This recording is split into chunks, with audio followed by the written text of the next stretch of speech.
Hey, bestie. Hey, bestie. How's it How are you? going? It feels like I haven't seen you in forever, even though it was just one day. I know. It's really sad. Maybe I'll just come back. Okay.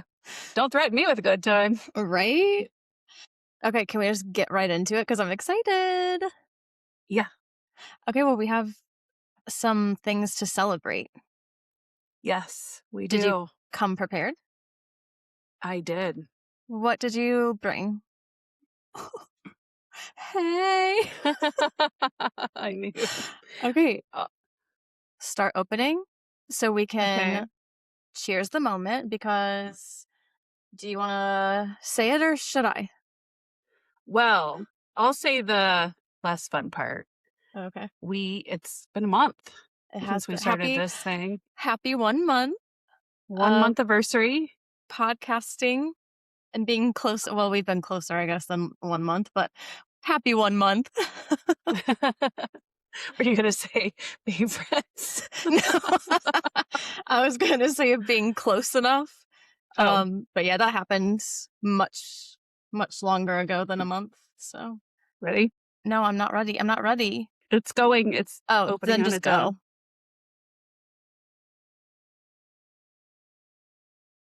Struggling. Yep. Ah! Do you know what's so funny? I just got a text that says Casey Brewfest returns this Saturday. Okay, Oopsie. ready? Yep.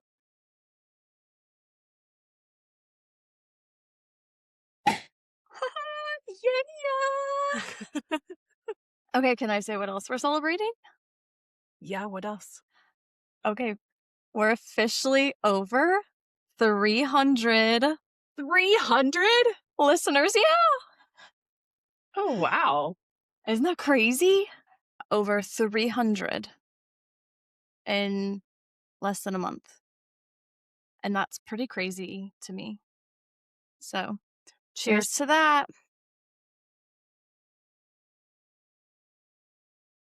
Okay, but you didn't look me in the eyes while you drank yours, so Actually, I did. I yikes. cheersed you and looked you in the eyes, and then I took a drink. Yeah, but you have to look me in the eyes while you drink. That's when you cheers. No, it's both. It's when you cheers. Well, if I have 7 years of bad sex, it's on you, okay?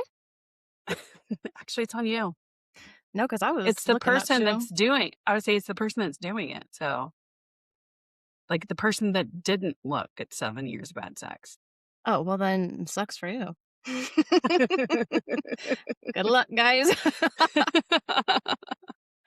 Okay, yay. Congrats. I'm so happy. That's exciting. Not that you're going to have bad sex, but that we're over 300 listeners. I Yay. think I'm right, though. I think you're wrong. But Whatever. You know what? Here's to us just both having good sex, and that's all, okay? I was going to say, I'm going to manifest that for both of us. Perfect. We'll just put wood on, dance around. It'll be fine. Did you watch the rest of the Housewives episode from this week? Yes, because when we watched it, I fell asleep multiple times. Yeah. But yes, I did. Speaking of manifesting, the manifestation moment. That was incredibly awkward. What's it? Um, but like, thank goodness. I feel like for Bose, really, she kind of brought some humor to it.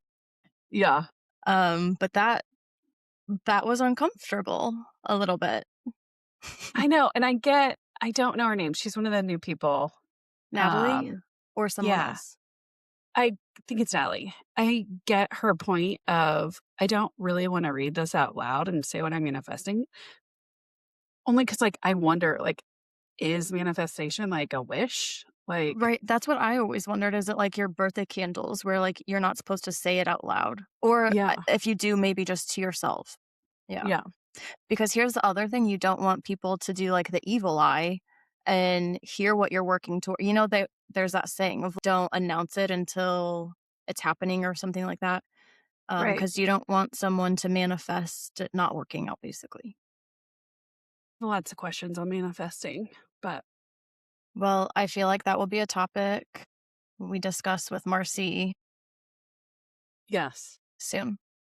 Lots more questions. Yeah. So what else is going on? Um, Hold on. I need to pull up my notes because I feel like I had something big to tell you. Oh, I do know. Here we go. And this is why I take notes. Okay, so while we're celebrating all the things right now, um, I've just been having this thought. I feel like I want to say it kind of started at the end of last year and has just been like more and more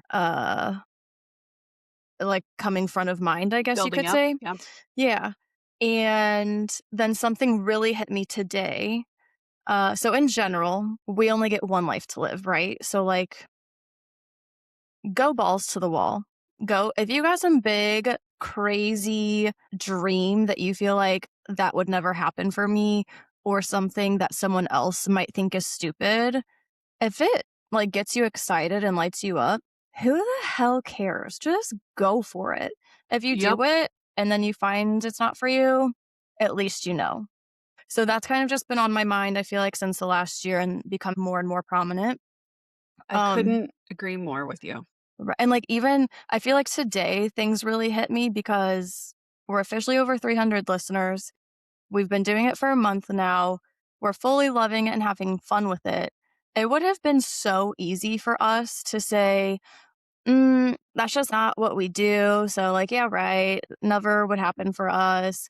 It would be so easy for us to say, I'm afraid of what so and so will think of me if I do this. Or, like, it's kind of embarrassing. And we said, fuck it, let's do it. I mean, And we're I had having the thought, fun. like when I was thinking about it, I had the thought of, is it too late to start a podcast? Yeah, I mean, is everyone's doing it. anybody gonna listen to it? I'm a nobody. I haven't been on a reality show Right. or any show for that matter. So who's gonna listen to little old me? Amen. And it was just one of those days where you'd asked me about it and you said, you came back to me. I was kind of having a day of what is my life going to be? Yeah. You know, what's my next step in life going to be? And you said, if you could do anything you wanted, wave a magic wand and do anything you wanted, what would it be? Yeah. And I said, you know, that podcast you mentioned, let's just do it. And honey, we did. We did it.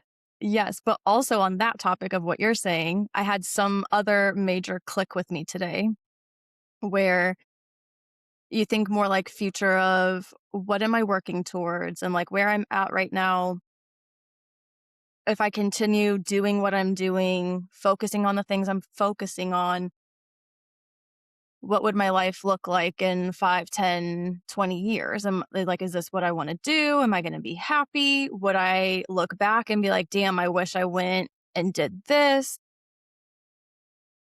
I've been heavy on that mindset too lately. And then today I had a thing just click in my brain, which like I know this because this has been a thing that's shown up for me, I would say over the last 5, 6, 7 years. And it's like if things are not flowing, that's probably, at least for me in my experience, if things are not flowing, that's probably a sign, whether it's from the universe, just in general, I don't know, but like I shouldn't have to force things, especially hard. Obviously, you work hard, you try, you put in effort.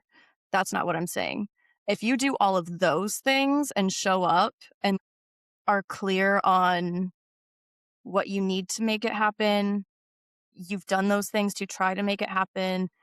If it's still not happening, that's I feel like when it becomes forcing it, and that probably means it's not meant for you. So just being more aware of those things and then like seeing things like us with the podcast and like me doing more marketing and branding and social media and stuff for us with this, how it lights me up and just like I can flow some stuff out with all of those tasks so fast and so easy. Like, hello, duh, that's probably because I should be doing that. I think whenever you are having the feeling of something isn't right, or for me, in this last kind of change that I had, it was I don't like the person I've become at this moment. Yes. This is not me. This is not who I want to be. This is not how I want to show up day to day. Right. And it was literally, I had to, kind of drag myself out of bed. And again, I think we've talked about this before. I'm the type of person that, I've chosen this path. I'm staying on it. I'm staying on it. I'm staying on it until it just didn't work for me anymore, you know? And initially being able to say, this isn't working. This isn't for me. I need to make a move. And especially in my situation, it was, a little bit different because none of those decisions were made for me. I Right. mean, some of those decisions were made for me and I didn't get to make them all. But in that situation, it was just kind of you have to get past the feeling of what's wrong with me. Mhm. Like, why is this not working? What's wrong with me? That's kind of always where I go towards at Yeah. first. And then it's, okay, well, I'm going to make this work because it worked well for so long. I'm going to continue and I'm loyal and I'm going to continue this. And so to me, I do that to a fault. And so Mhm. it takes a lot to get me to realize this isn't working. I agree. It's time for something new. And I'm glad you said that too, because I feel like lately I have noticed that in myself too, where it's like I will show up in ways that I don't like and that I don't think is truly me. So I don't love that. And like you were saying, you have to like drag yourself out of bed every day. Now, do I love to be in bed no matter what? I mean, yes, of course. But like it's to another level where it's like if you're not doing things that light you up, make you happy, bring you joy, you really enjoy doing, it's gonna start to kind of take a toll.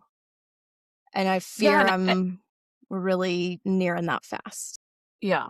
And I feel like too, you kind of have these ebbs and flows with friendships in life too, Yeah. And being able to say, hey, I don't like who I am when I'm with this friend.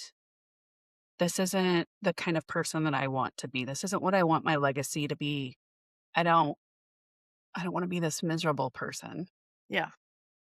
It takes a lot to say that. But I think also, being able to say that to somebody and have those tough conversations, especially when it's that other individual that's involved, I think says a lot about who you are as a person and your respect, maybe friendship with that other individual. So Yeah. A developing story. I'm sure we'll report more on as the months go, life but goes on. yeah. Just it's yeah, things that I've been noticing and how stuff has just been clicking and in different it's almost kind of weird because it's like I'm seeing the I guess quote negative side with the positive side like at the same time. And I've never been in a situation where there's like the two happening at once, if that makes sense.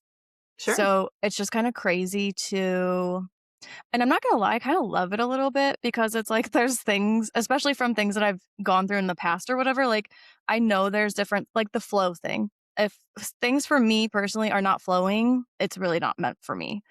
So to see both sides of that in real time at the same time is weird, but Yeah. I love it because then it's almost confirmation. So yeah, And you don't have to make decisions right away. And this is going to be the only time you probably do a slight pivot or right. a complete turn.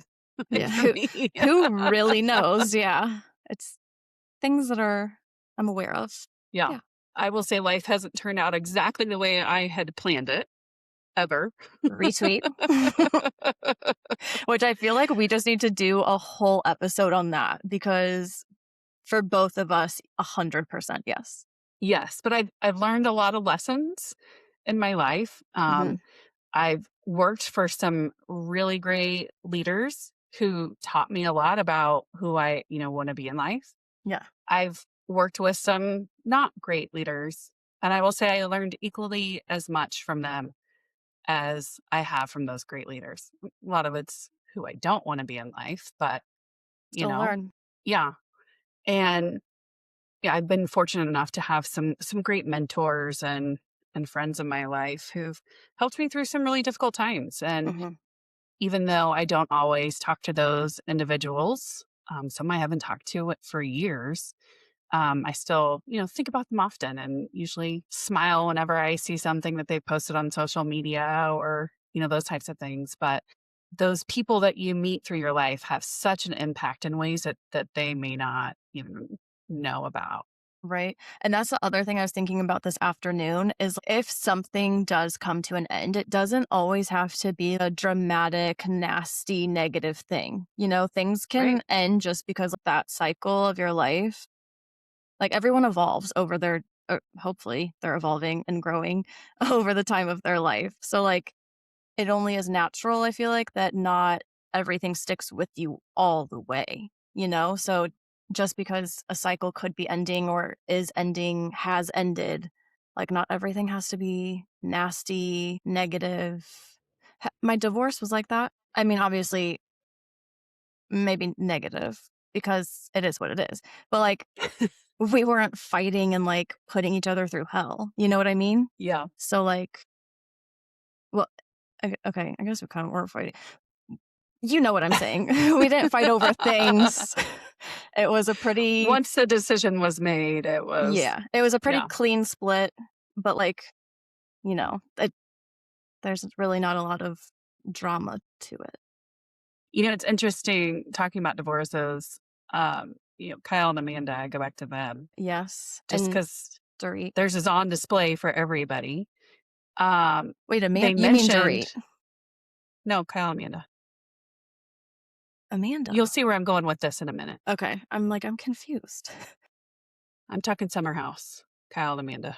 Oh my god, I was thinking Kyle Richards and Amanda, the manifester. Oh, That's why I'm like, no. "No, Dorit."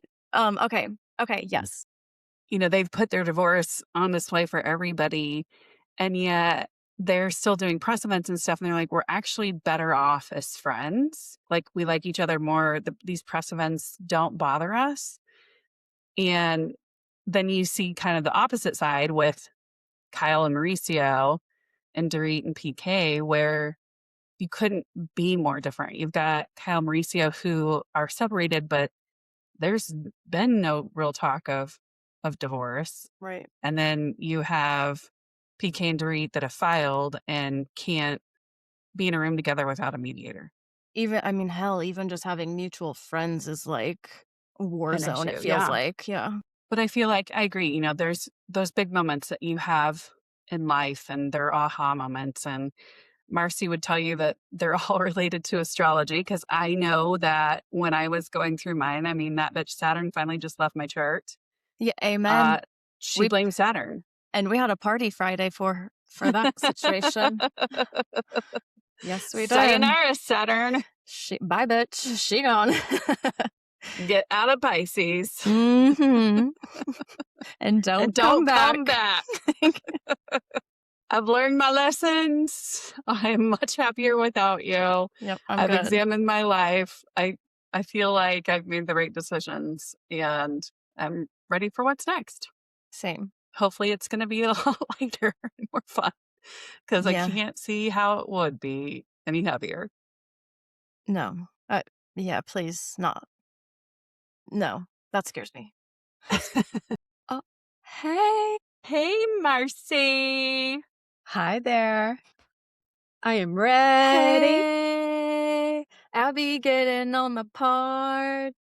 I was like, it's not a party. I know, I have to really think about it. I'm really upset I did not bring any champagne. I know. Where were you on that one, Steph? I texted you like 2 hours ago, maybe. So she literally was like, oh my God, we just went over 300. Go get some champagne. That is incredible. That really is incredible. It's That's crazy. awesome. I'm shocked. And Yeah. it's also our month anniversary. It is. I love that. Awesome. Okay. Well, Marci is joining us from Starlight Astrology. Welcome back, Marci. We're so excited to talk to you again. Hi, ladies. Very happy to be here. So exciting to have you back. We had a little party on Friday because Saturn moved out of Pisces. She gone. Hell She needs to yeah. stay gone. I've learned enough life lessons. I think I'm good for how many years am I good for? 30, For 29 the and a rest half. of my life? 29 and a half. We only get one Saturn return, right? Like, do I have another one? Oh, fuck. I gotta have this again. Yeah. Yeah. but not for another 29 and a half years.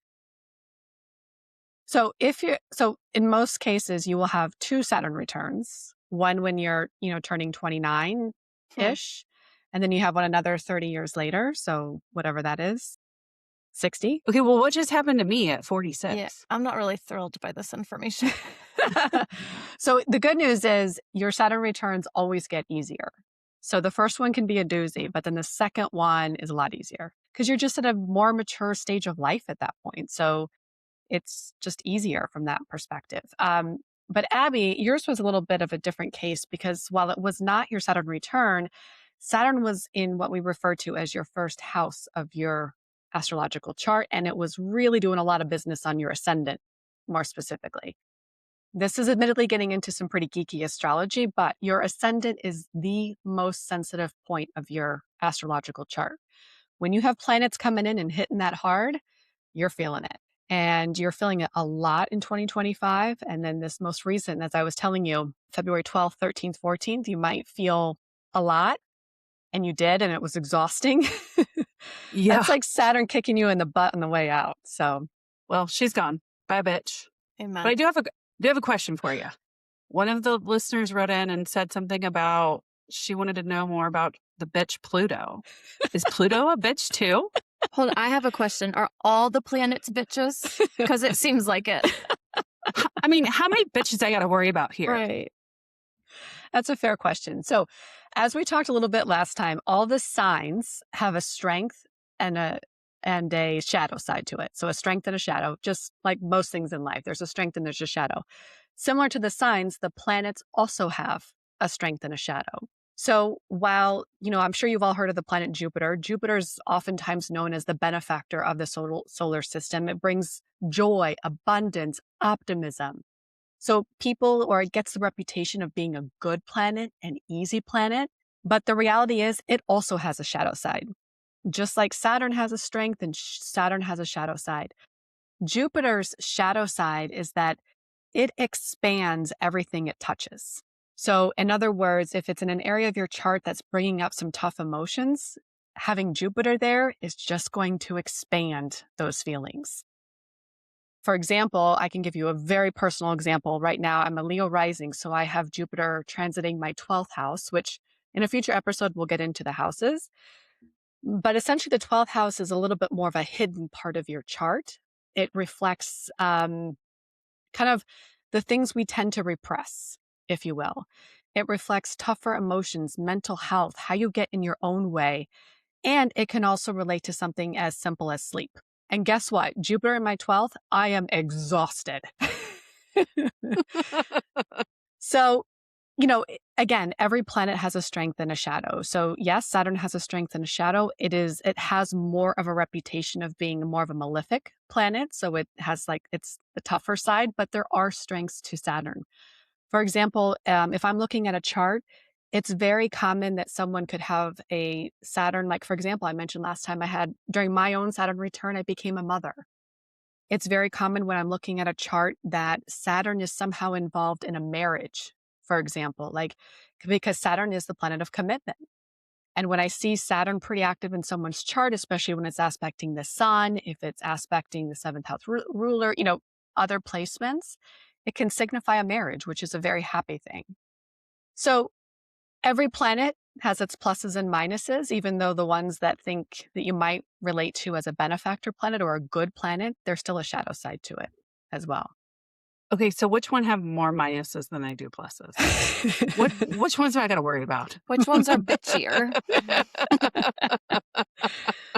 So again, every planet can present itself in a bitchier way, depending on the day, and it's more depending on what other points in your chart are impacted by this planet. Now, that being said, and I'm going to be very diplomatic, and I'm going to say every planet can bring positives and negatives.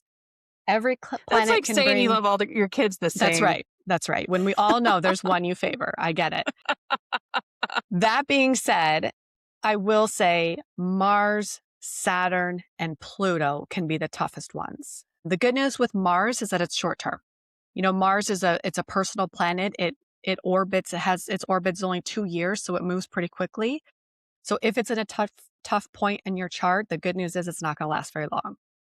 Saturn, as we've been talking about Saturn, Saturn only makes its orbit once every 30 years. So it's when you're going through a hard Saturn transit, yes, it lasts a little bit longer.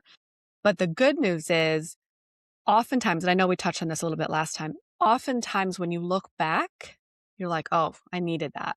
I needed that lesson. I needed that hard thing to happen to get me where I am. But again, the good news is you're not going to have to deal with that for another 30 years in that same way. And even when you have a tough transit, when that transit comes back around again, it's always different. It can present a similar type of lesson, we'll say, but you're always in a different stage of life at that point. You're much more mature. You're much more grown up. You've had a lot of life lessons at that point. So it's always going to be a little bit easier. And then the third one I mentioned, Pluto. So Pluto, if I have to tell you anything about the planet of Pluto, so Pluto's the smallest planet of the solar system. At one point, it was considered a dwarf planet. Like it wasn't even considered a planet. I think it lost its status there for a while. Mm-hmm. But what I would say about Pluto is small but mighty. Do not underestimate the power of Pluto. Pluto will come in and it will unearth things. Whatever has been kept in the shadows is going to be brought to light with Pluto.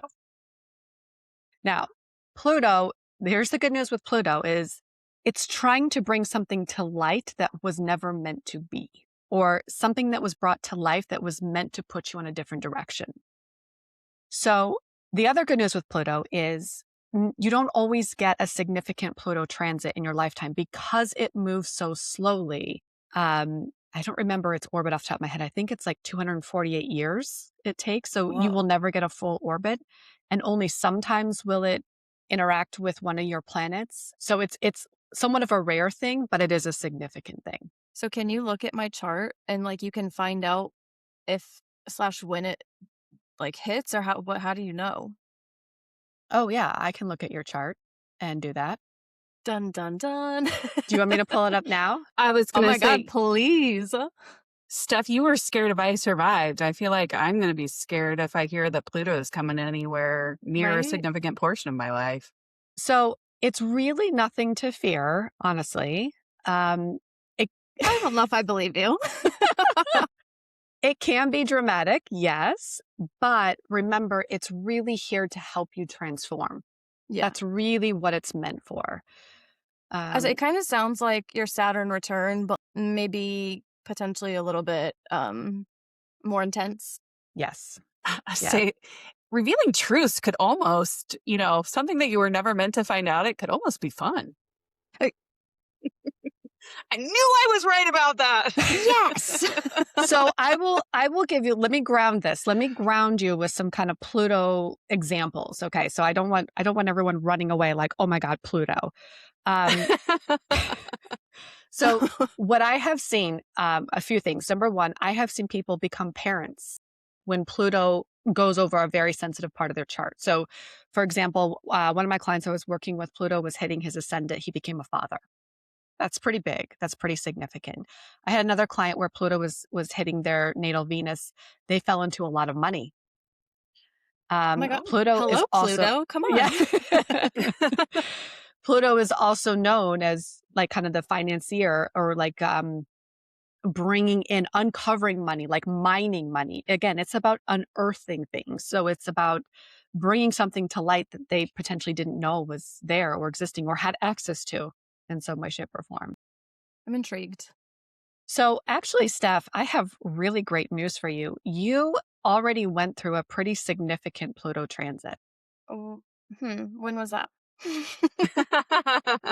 So let me get to the exact point here and you tell me. So let's think about 2018.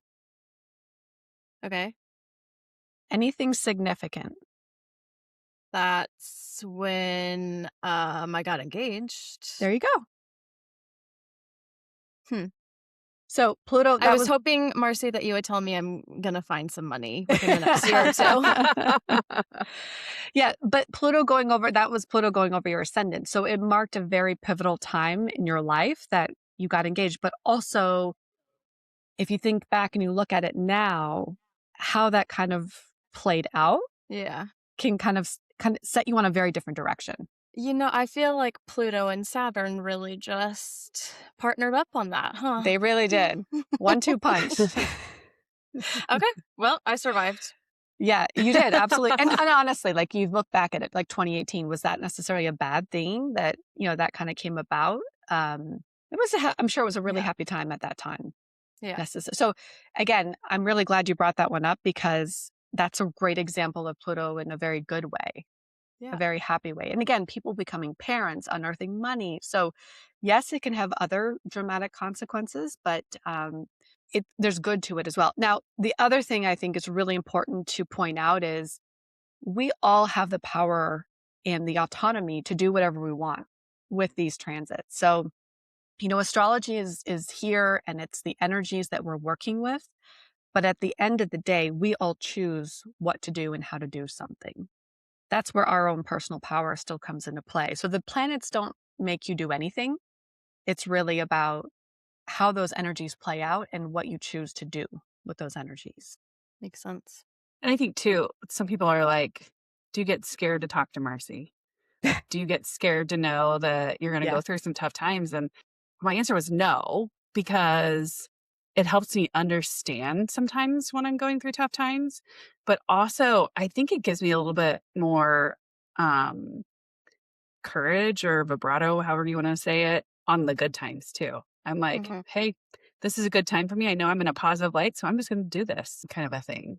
And I think it's important to remember you do have that choice. You can, do it as you see fit, but also just knowing you're coming up on a tough time and giving yourself, like, knowing I should give myself grace during that time, I think really helps me, especially. I feel like I almost can add a little, I don't know if humor is the right word, but also mine was much lower on the scale of not great things. But when I talked to you for February, you said I'm going to have some financial thing where like there's going to be a big expense. Watch your bank account. I had it. But like, yeah, it was just like a business subscription. So it Ah, wasn't super crazy, but it was over $300 or something that I wasn't expecting, but had it. And instead of being mad that I forgot it was an annual subscription coming up, I kind of laughed at it and was like, oh, Marcy told me. yeah. Yeah. Well, and to go back to the example I mentioned earlier when I was talking about Jupiter, and again, Jupiter expands anything it touches. And when it's in that harder part of your chart, in my case, it's in the part of my chart that also speaks to like sleep and exhaustion, etc. Knowing that going into it, I give myself a lot of grace. And I plan my week and I plan my days to be like, I know once 9 o'clock hits, I'm done. Like I have to go to bed. So it makes it so much easier to work with the energies. And, that's the other part of it too is last year, I had a really tough chart last year, my solar return. And one of the things that was really challenging was my professional life. And I distinctly remember sitting on the couch and I'm like, oh my gosh, when is this going to get better? And I'm just like flipping through my charts. What month is this going to get better? Hmm.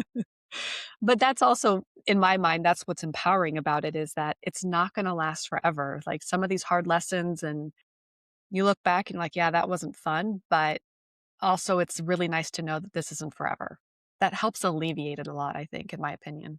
We kind of touched on this a little bit last time, but how much, so, the planets and how they align in your chart kind of determine how you're feeling, what's happening, those types of things.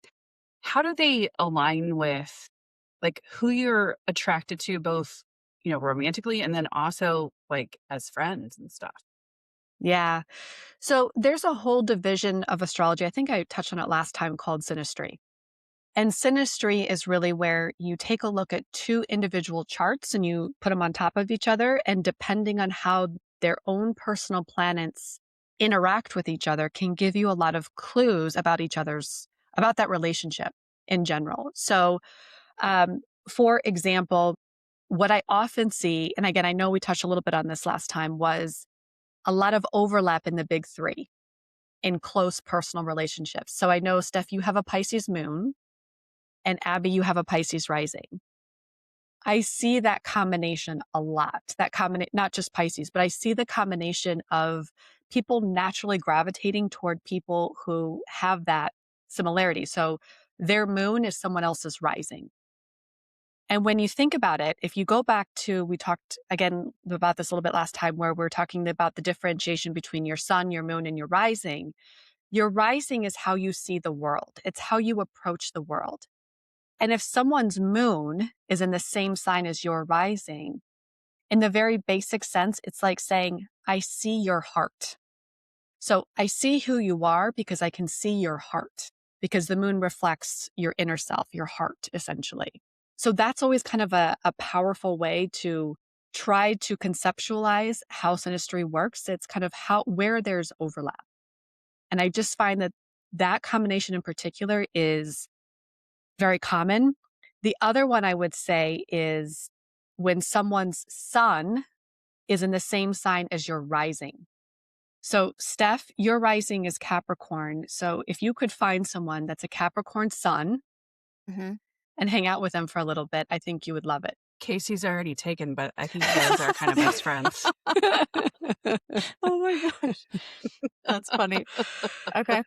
Yeah, because again, Noted. if you kind of break that down a little bit, someone's sun in your rising, it's like this person lights you up because the sun is about bringing light. Okay. And So it's if your you're a rising. Capricorn man out there listening, slide into my DMs. Yeah, exactly. Exactly. And Abby, you are a Leo sun and I'm a Leo Yes. rising. So we have Which that is why we fit so well. Exactly. But that's how we have that same dynamic. It's like your sun lights up my Leo rising. I'm sure nobody saw that coming. Wait, oh Especially my not on that gosh. first night. That's so crazy. We were just doing this trend thing where it's like you pick a picture for each person, like for your friends or whatever.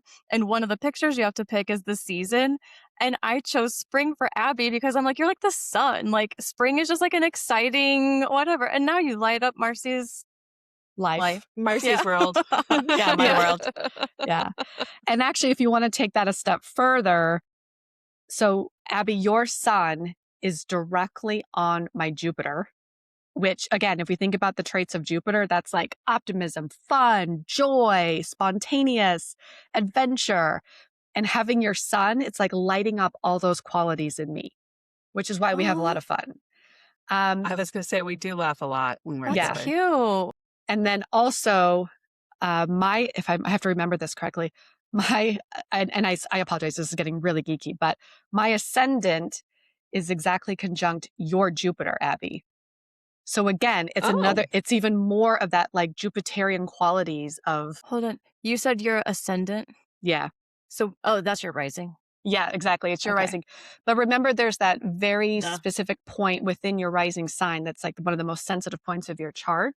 It just so happens that Abby's Jupiter is right on my ascendant. And again, it kind of further emphasizes those Jupiterian qualities. So the one thing we have to be careful of, again, if we think back to the shadow side of Jupiter, we have to be careful of overdoing it. Abby, that does not resonate, right? Never once in my life have I overdone anything. Yeah. So, Nope. yeah. Never.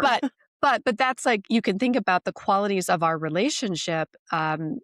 We would have to be mindful that we don't encourage each other too much, that we overdo it. Yeah. That's actually kind of funny. I know, isn't it? I find it hilarious because I think that's very spot on. But Steph, going back to you and Abby, you both also have an incredible synastry chart. So in a similar way, Abby's Jupiter is on your Venus. So What does that mean? Venus is the It's like, planet that doesn't sound great. right? I'm like, okay. So Jupiter is on, so Venus, so we talked about Jupiter, but Venus is the planet. It's like a lovely planet. It's also known as a benefact planet, but it's the planet of love, romance, giving into like doing what you enjoy, like giving into life pleasures. One of the shadow sides of Venus, however, is feeling that tomorrow's never going to come. So it can bring about that mindset, like, I'm just going to enjoy today because tomorrow we don't know what's going to happen tomorrow, which is there's nothing necessarily wrong with it, but you can't have too much of that because Yeah. otherwise you will get nothing done. Right.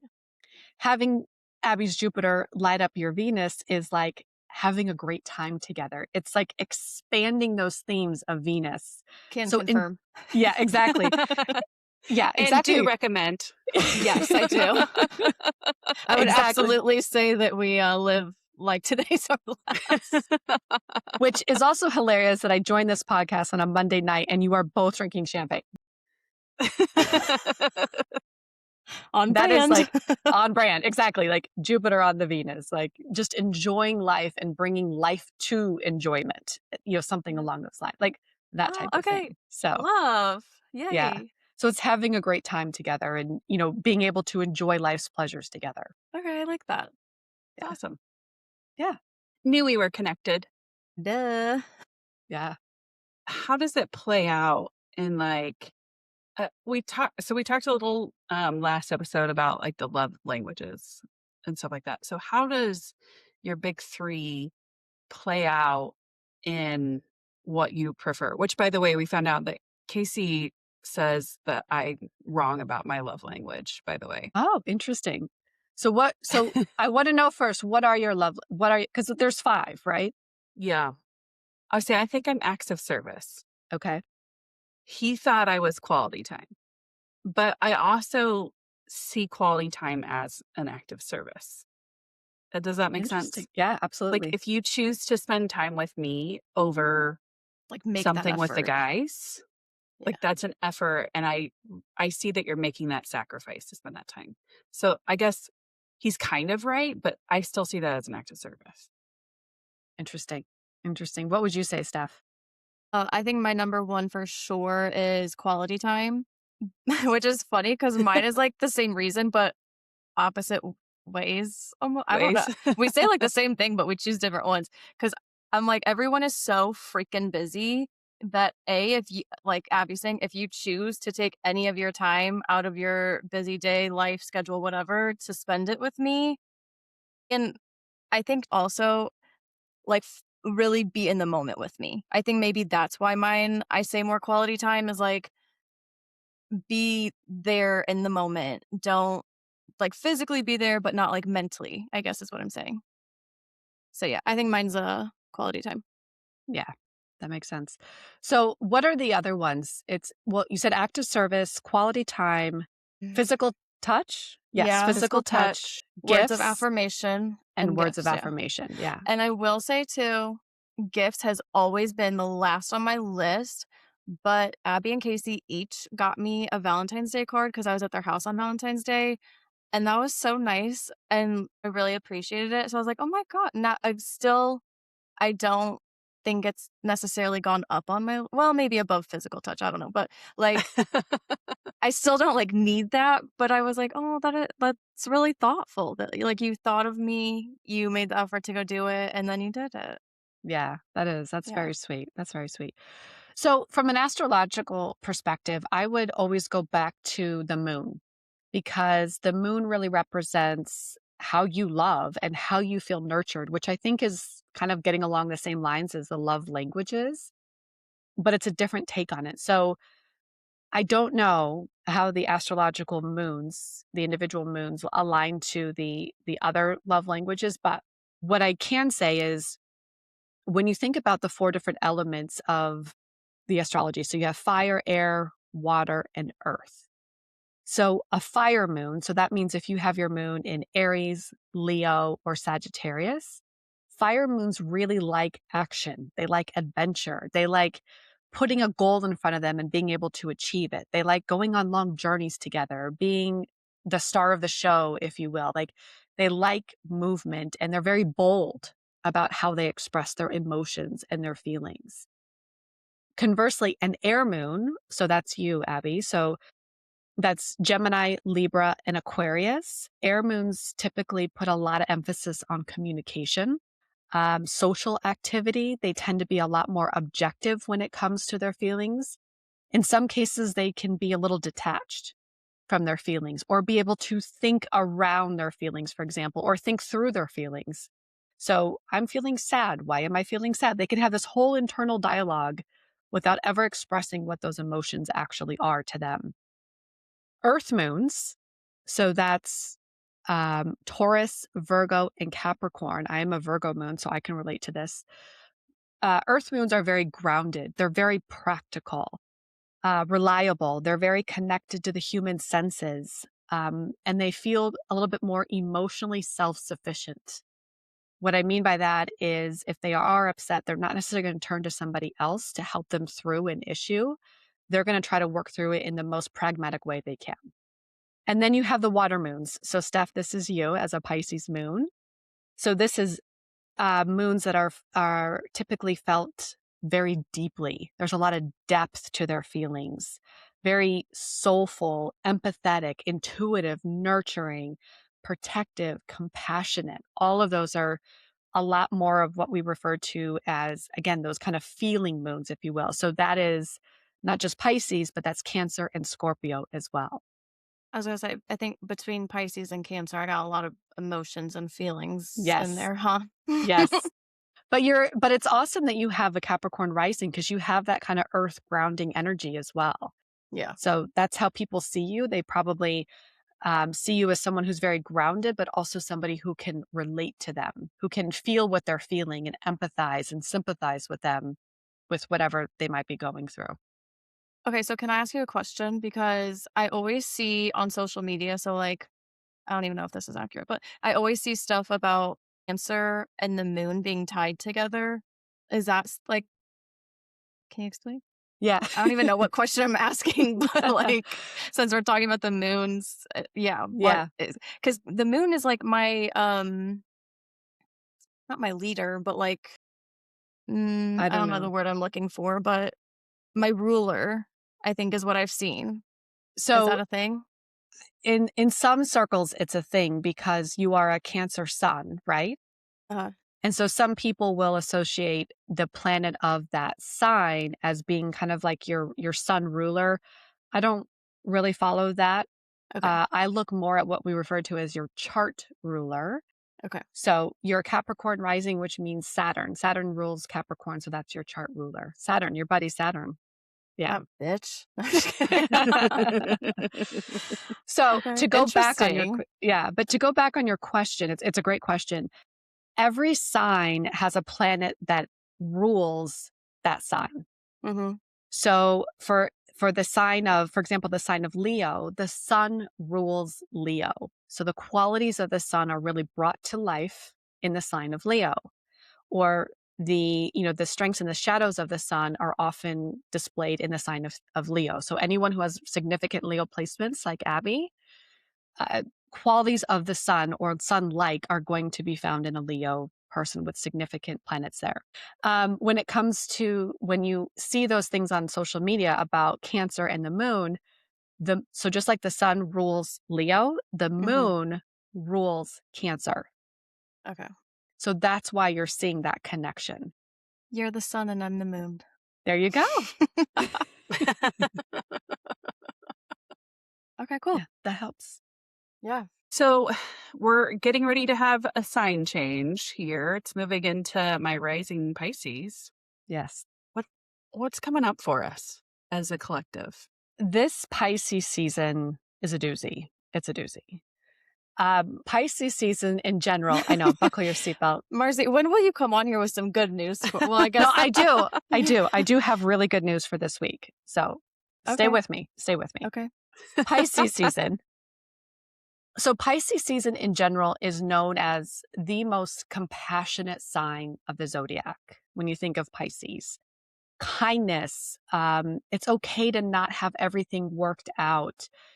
Pisces is also known for creativity, emotional depth, spiritual exploration, or just working with this knowledge that we are all more connected to something bigger, or we are all more connected to each other than not. So Pisces really has this go with the flow, what you want is what I want, that type of energy to it. It's usually a very harmonizing time of the year, quite honestly. But when I think of Pisces, I think, and this is something I spend too much time thinking about, but I think it must be really hard to be a Pisces in this world Because if you think about like Western society, Western culture, many people would describe it as kind of a go, go, go energy. It's, everyone for themselves. It's a very independence type of culture that we live in, especially in the United States. And to me, that is just kind of the opposite of what I see as Pisces energy. So, Can relate. okay, good. So, Steph, I was going to ask you too, Yeah. with your Pisces moon, and Abby with your Pisces rising, do you feel that? Do you feel like you're sometimes at odds with the rest of the world? Oh, Yeah. yeah. Especially, uh, like in career, like at work.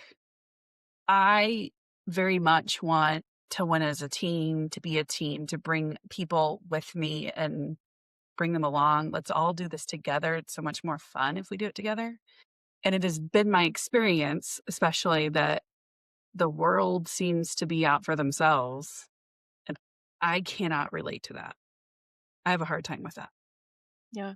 I think corrects me if I'm wrong, but because I have the Capricorn, isn't that like some one of their traits is somewhat like workaholic and all of that stuff? So I feel like maybe that balances me out a little bit to where I can I don't want to say lean towards it, but like I can kind of I don't know the word I'm looking for. But I think maybe because of that, that yes, I do feel the Pisces side at times where it's like, no, but I also have that in me that's like, that's just how it is. So I have to play that game, if that makes Yes. sense. Yes, that makes complete sense and how that Capricorn energy balances you. Yeah. Do you ever feel, because this is another Pisces trait, but do you ever feel like overwhelmed by your emotions? Yes. Okay. Okay. I was going to say, so I think you kind of hinted at this a few minutes ago. I don't. Um, I actually like alone time so that I can sit and be with my emotions Okay. Also, yeah, and think them clarify. through. What do you mean overwhelmed? That your emotions can feel all consuming. Okay. Yes. Again, correct me if I'm wrong, but because the Cancer with the Pisces two water signs, I'm going to assume that does me in right there. But yeah, there's some times where it's like I told Abby, I think it was last week or the week before, I was having a week and I wasn't necessarily sad. Nothing was necessarily wrong, but it was just so much that I was like, I just came home and cried for like an hour and a half because I just had to let it out. Yes. Yes. So yeah. And I'm a little bit different in that I need a drive. I need some time in the sauna to like meditate or time before I go to bed. Because if I don't have that time, I will lay there and think about my emotions. Like, why am I feeling this Uh-huh. way? And I will analyze them. I, this thought just occurred to me. People have asked me before, like, have I gone to counseling or seen a therapist? I mean, I've been through a lot lately.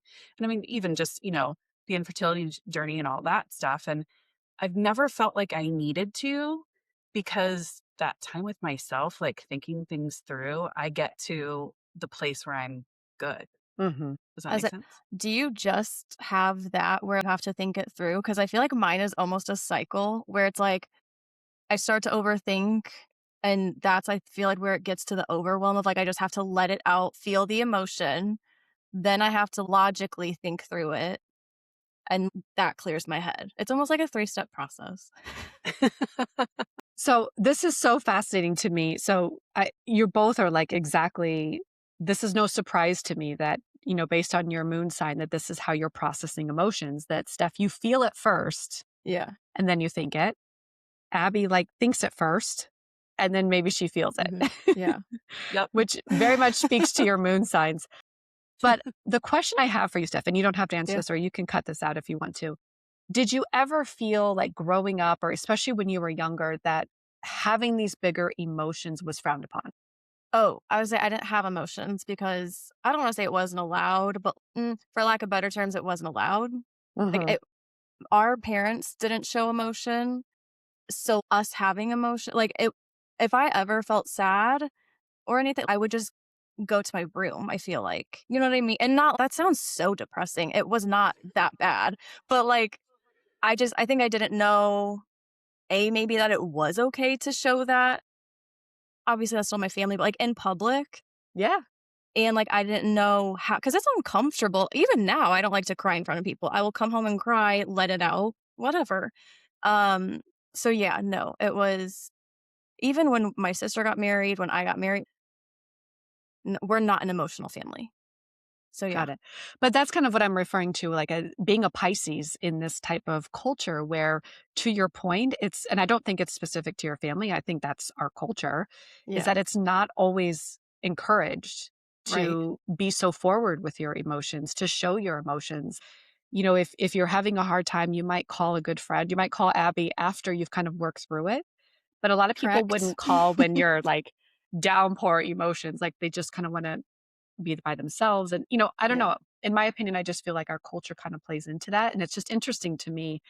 I don't have a lot of Pisces in my chart, so I can't relate to it, but I wanted to ask that question given we are in the thick of Pisces season. no, for sure. Like I said, when I was a kid, there was just not really any emotion, and even now, yeah, if I feel it coming, I can hold it back. I can suppress it until the time is right where I'm home alone and can just let it out and feel it. And that sounds so sad, but it's not. It's just like you have, and I've learned this a lot over the last, 5 years with all the stuff I've gone through, that I have to just let it out. If I keep bottling it up, it becomes a big problem. So I have to just have that moment where I let it go, let it out. And I may not even necessarily be sad in that moment, but the emotions there, I just got to get it out. Yeah. Okay, when you say you've just got to get it out, do you mean Hmm. go home and like have a good cry? And is it Usually, always that? I would say usually, at least lately, that has been my thing. Like, I didn't cry hardly ever until the last 5-ish years, 3, 5 years. I don't know. Since like 2022, crying has just kind of become a thing for me. So that's extra uncomfortable because I was just not that person before to ever do it. So now that I'm like grown and just randomly feel it, I'm like, oh, what? Hmm. But yeah, lately, if I feel like my emotion is built up enough, that's what I need to do. Now, sometimes it's more frustration, maybe, or whatever, and I just need to go for a walk, work out. I need to just call you, vent, whatever. But a lot of times, yeah, it feels like I just need a good cry to get it all out, and then she's gone. Yeah. Yeah. I love that. I love that. Yeah. I mean, that's a Pisces. That's a Pisces moon to a T. So that makes complete sense. So one of the other components of Pisces is that the rules loosen. So, again, if you think about, we are a society that loves rules and laws and guidelines and, policies, etc. So, but again, with Pisces season, it's about going with the flow. It's about showing up and knowing you don't have to have it all together. You don't have to be perfect. So, if there was a rule that you would break, or if there was a rule that you just decided, I'm not going to follow that rule anymore, what would that be? All of them. See, I'd probably add a roll. I mean, as long as in my mind, I'm like, as long as it doesn't hurt someone else or cause harm or damage, it's fine. Like, you would break it if, as long as breaking the rule didn't. Yeah, as long as it's not like having a truly negative effect. On anyone else. I'm not gonna hurt someone. I'm not gonna damage anyone or anything. It's not like that, but yeah, if I like one of the examples when we talked the other day, I think someone had said this maybe or something because well, maybe it was me and Abby were trying to think of some ideas of this because you gave us a little warning. It didn't help too much. I'm not gonna lie, but but I I think tried. Abby was right. Thank you. I think Abby was like if you could eat breakfast for dinner, and I was like, oh no, I eat what I want when I want all the time. So that's it. It doesn't hurt anyone. So It you didn't doesn't. even know that was a rule. No, no. I do agree with that. Like, if you want to have brownies for breakfast, go for Who it. cares? Yeah. The only one that should be mad at you is yourself. Yeah. You know, I think the rule I get rid of is the one where you have to wait for everybody to get their food before you can start eating. Like, especially at a restaurant, if you have hot food and somebody else made a poor choice on their meal, Oh my god. why do I I mean, need to suffer? that's not I your mean, it fault. may be me. That's funny. Maybe I would say it may be me that's just sitting there waiting, and I want you to eat your food while it's hot. Yeah. Yeah. I like that. No, that's a good one. I'd get rid of that rule. Yeah. You know Super what I fun. would get rid of? I'd get rid of calling for reservations at a restaurant. I would just show up. I'd find a table I liked and I'd just sit down. That's funny. Also, I I feel actually like like that. this isn't maybe necessarily a rule, but we were just talking about this at the beginning before you jumped on here. And I was talking about how, for me, things just have to flow. If they're not flowing, then it's probably not meant for me. So maybe get rid of the status quo limitations, maybe Yeah. more Yeah. Maybe so. that's what it is. Yeah, just get rid of that. Limitations. Yeah. Yeah. I love it. Live your life. You do Okay. you. You Yeah. do you.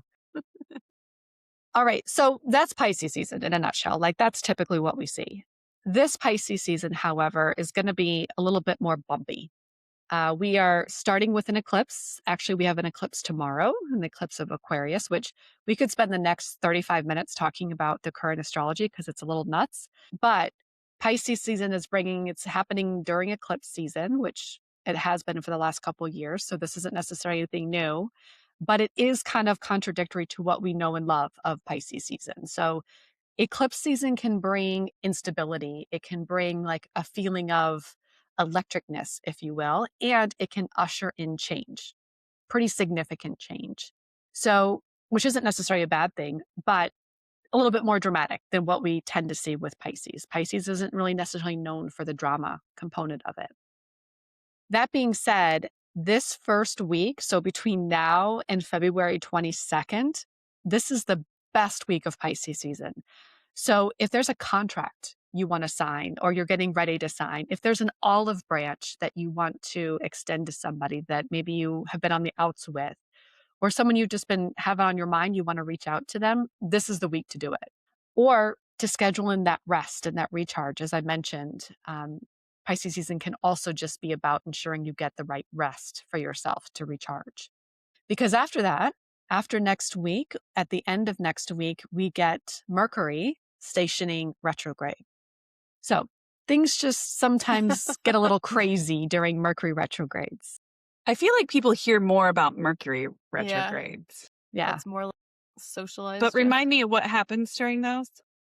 So Mercury is the planet closest to the sun and has the shortest orbit, which means it goes retrograde the most often of all the planets. All planets go retrograde except for the moon and the sun, if you want to consider them a planet. They Mercury just goes get eclipsed. Yeah, they just get eclipsed. That's like their own personal retrograde. I love that. So Mercury goes retrograde 3 times a year. And a lot of times what happens during a Mercury retrograde, and actually, let me back up. We call it a retrograde because from our vantage point on Earth, it appears that the planet is moving backwards in the sky. It is not moving backwards. It just appears to do that from our vantage point on Earth. What we tend to notice, though, in terms of how this manifests, is that things just go backwards. So you tend to have technical snafus, communication. There could be breakdowns in communication. Traveling may become a little bit more challenging. So just Mercury related things can be brought to make the that attention. face because I'm traveling. Right. I was like, when does this happen? Yeah. So I think it's She kept stations. that a little secret from me. I think it stations on the 26th or the 27th. I got to pull up it's right around Isn't there. that like when you go? Also, Also, trip, yeah. I kind of whisper as if that makes a difference. Maybe it won't come for you if it doesn't hear me. Yeah. It's the 27th. So back to the whole Pisces season. Again, we love Pisces season because it's typically the most harmonious time of the year. I mean, you could also make that claim for Libra season, but it's all about coming together when it's Pisces season and, finding common ground, putting our defenses down. But this Pisces season is just going to be a little bit more agitating, if you will, because we have that. We also have Mars squaring Uranus. We have the retrograde. We have eclipse season. So if things feel confusing or things are just not going your way, give it to the end of March and you will get more clarity at that point. Noted. Yeah. Anything else, ladies? That's a lot, I feel like. I know. I'm We like, covered I a need lot to of ground. go review and re-listen. Yeah. Go look up Remember where we've Saturn. been. I'm just now in your chart, Steph. I just wanted to remember where. Okay, got it. What? I was looking where Saturn was going. I couldn't remember exactly where that landed for you. But it's going. It, it's in your third house. It's not anything to be concerned about. What's my third house? Don't they Yeah. each So have a thing? yeah, they do. They have different topics. So the houses in astrology relate to kind of where something takes place Mhm. in your life. So there's 12. You can think of it as a pizza. And Mhm. every slice, there's 12 slices, and every slice represents a different area of life where something might happen. So the first house is related to very much yourself and how you show up in the world. It's also known as your rising. That's your first house. The second is related to work, but also material things, money, how you spend your money, your savings, etc., but also entrepreneurship. So that's the second house. Third house is related to community, your siblings, your extended family, how you learn, how you teach, for example. Heavy with communication in general. If Saturn's in my third house, what does that mean? So that means there could be restructuring in all those things I just mentioned. So community, but also the third house can relate to friendships as well. So you may notice changes in your friendships, getting kind of more restructuring, taking more responsibility, perhaps in your Okay. relationships. Okay. That could also show up within your siblings. Your siblings may have bigger life changes going on during this time over the next 2.5 years, or extended family. That could also pop up more frequently. The third Okay. house is also known for traveling. So you may find yourself doing more traveling, for example. Bye. I'm out. So, Okay. Cool. yes. Well, thank you, On ladies. that note, I was going to say, on that note, we will see you back here next month when the signs change. Thanks for joining us again. And to all of our listeners, thank you so much for listening. I never thought we would hit over 300. We've Yay. also gone international. We have listeners in Germany, China, and Saudi Arabia. So if that's you, Thank you. Oh, thank you for listening. I wish we knew how to say thank you in those languages. Feels like somebody should look that up for us. No, Yeah. Is it Danke? Isn't that German for thank you? Danke? Danke is, German. Danke. To anyone new that's listening, welcome. We hope you enjoy this. Make sure if you are listening that you go out and you subscribe so you know when we have new episodes. They do drop every Wednesday. And I guess with that, Can I ask a quick question? Yep. How do you subscribe? if you're on Spotify or Apple, you go up to the top, like you pull up the show podcast link, and then you go up to the top. There's the little stars, so you can give it a rating and a review. And then just below that is the subscribe button. I'm pulling it up right now. I think on Apple it's just a plus sign. Okay, yeah. Apple's the plus sign, but Spotify is do you have to rate in order to subscribe? No. No. But Okay. I mean, feel free to give it 5 stars, Marci. Absolutely. Yeah. Apple is just a little plus sign up in the corner. Got it. All right. With Thanks, that, Marci. Thanks, ladies. Love it. thank you. Thank Ta-ta for you. now. Bye-bye. Ciao tutti. Bye. Bye. Bye.